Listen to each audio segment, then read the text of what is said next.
Hi, my name is Keisha Nibar, and this is my YouTube video for my intercultural communication class. This presentation involves, of course, having my cross-cultural partner present. However, as you can see, I'm doing this video by myself.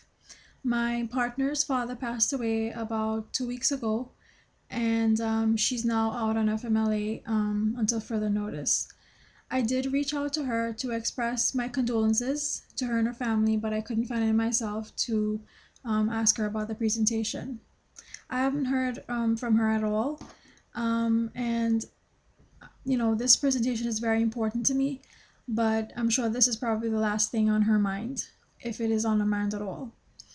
I know this is a difficult time for her and her family, and I just wanted to be respectful of that and not reach out to her many times or to ask her about the presentation. So I'd just like to, to tell you a couple things about myself. I was born in Trinidad and I lived there for 17 years until I was 17 years old. And I moved to New York in 1999 to live with my mother since my parents were separated. My intercultural partner's name is Vasiliki Kanakis, but she likes everyone to call her Vicky. She was born in the United States and she was raised by her Greek Orthodox parents. She speaks and writes Greek fluently, um, and she also attended a Greek school when she was growing up.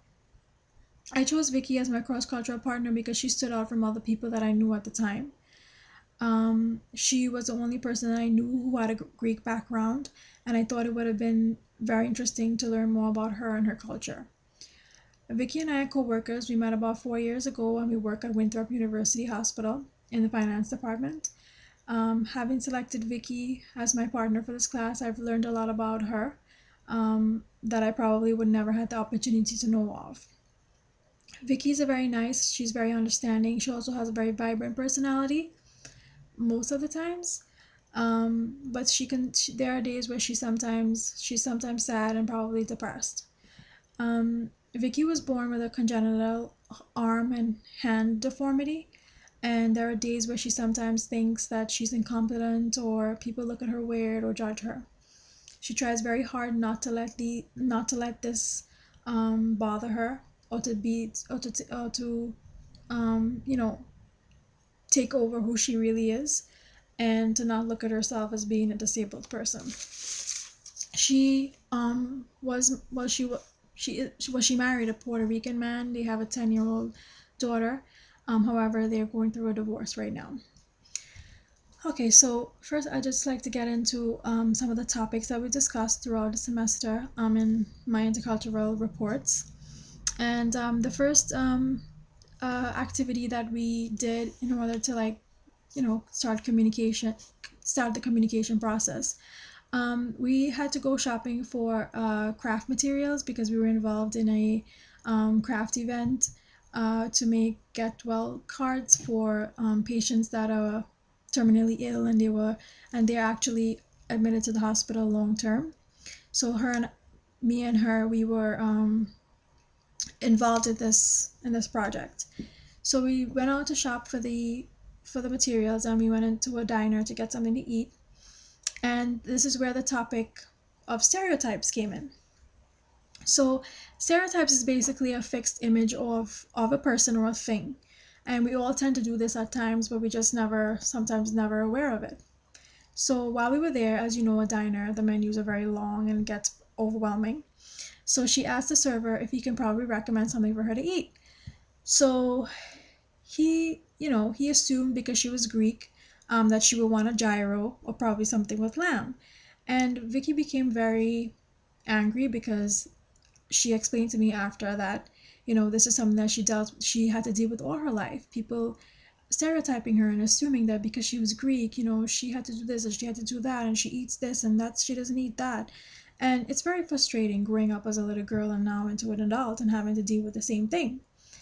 So, she then mentioned that movie, My Big Fat Greek Wedding, that movie sort of created a stereotype image for Greek families, people thinking that all Greek families are like that, when it really isn't. So she said, the Greek, she said that got older, the Greek Orthodox life wasn't really for her, and she sort of knew that at a very young age. So she did not want to do everything Greek, such as religion and Greek lessons, Sunday school, dance lessons, Greek social clubs, all these things. Because she didn't choose to do these things, she was sort of shunned from the circle, and she felt judged for not wanting to do the things, but simply wanted to expand her knowledge and experience to other things. And as she talked about this, I could relate to this in so many ways because, growing up in Trinidad in a Hindu house and having strict parents and the expectations about religion and learning an instrument and wearing certain clothes and all of these things. So, people always have this image of you because you're a certain religion, a certain culture, but it's not always that way, you know? So anyway, as we go on to talk about the second thing that we spoke about, as you're aware that we had that article to read about the transgender and the bathroom use. So I explained to her, we were talking about this article and about the struggle for the transgender communities and to be accepted in the society and the struggle that they have. And as I talked about it, I could tell by the expression on her face that this was a very sensitive topic for her. And she started to talk about that most of her friends and her friend circle are either transgender or bisexual or gay, and she understands their struggles and the things that they go through. And she said that she has a daughter and she tries to be very open with her and to let her know the things like this.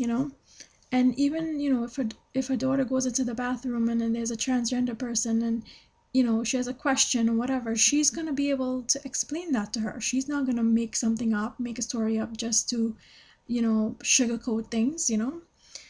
So as she went on to talk about her divorce and her husband did cheat on her, so she went through a difficult time, but then she became very friendly with a person who was a woman, and she started getting this romantic feelings for her, and one thing lead to another. She started a relationship with this woman, and she did say that she started to get feelings for women, romantic feelings, and she figured out that maybe she's bisexual.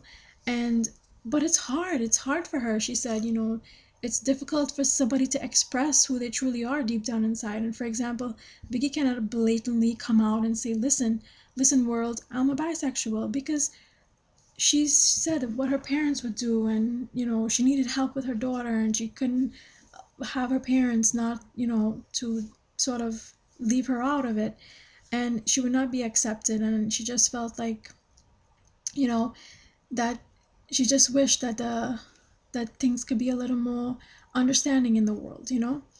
But anyway, I would like for the LGBTQ community to be accepted, and we were on the same page with that. So she had a status on her Facebook that I just wanted to share with you. When you're peace with yourself and you love yourself, it is impossible to do things to yourself that is just that destructive. And I truly believe that it's really us who sort of make us who we are in this world. So as we wanted to talk about the third topic, we talked about aging and elderly and caring for our parents, and she wasn't very positive about this whole thing about taking care of her parents as they got old. But maybe she has a different mindset now because her dad was sick and now he's gone, and these are things for her to sort of think about. And for me, like, it's a must in my culture. We have to care for our parents and take care of them because they're the ones that were there for us, and they're who made us who we are today.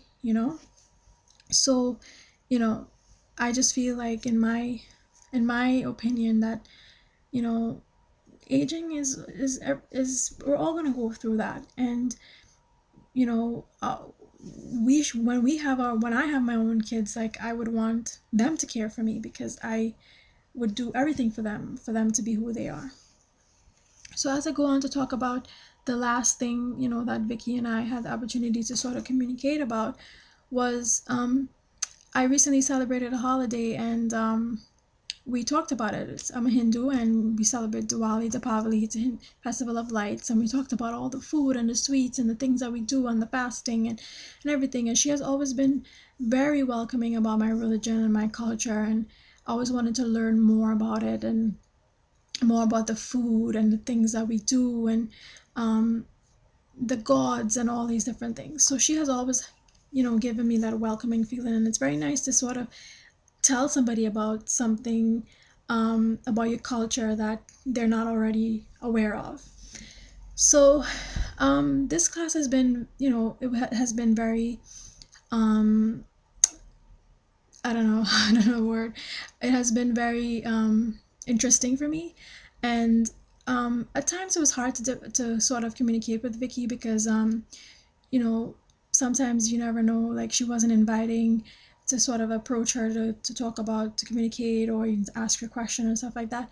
But, I talked through it and we were able to get a couple of topics, discuss a couple of topics with her, and, it was a good experience. And now I know some things about Greeks that I never knew. So thank you.